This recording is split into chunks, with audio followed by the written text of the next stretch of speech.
52 വാർഡുകളാണ് പാലക്കാട് നഗരസഭയിൽ. 24 അംഗങ്ങളുമായി ബി.ജെ.പിയാണ് ഏറ്റവും വലിയ ഒറ്റക്കക്ഷി. യു.ഡി.എഫിന് 17ഉം എൽ.ഡി.എഫിന് 9ഉം പ്രതിനിധികൾ. വെൽഫെയർ പാർട്ടിക്കും ലീഗ് വിമതനും ഓരോ അംഗങ്ങൾ വീതം. അധ്യക്ഷ പദവിയിലേക്ക് എൽ.ഡി.എഫും യു.ഡി.എഫും സ്ഥാനാർത്ഥികളെ വെക്കാൻ തീരുമാനിച്ചതോടെ ഭരണം ബി.ജെ.പിക്ക് ലഭിക്കുമെന്ന് നേരത്തെ തന്നെ ഉറപ്പായിരുന്നു.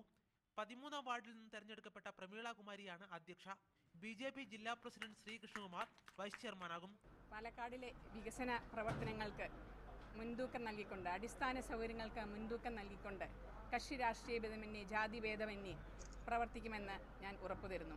തീർച്ചയായും ഈ നഗരസഭാ ചെയർപേഴ്സണായി ഇവിടെ ഇരിക്കാൻ സാധിച്ചതിൽ അതിയായ സന്തോഷമുണ്ട്.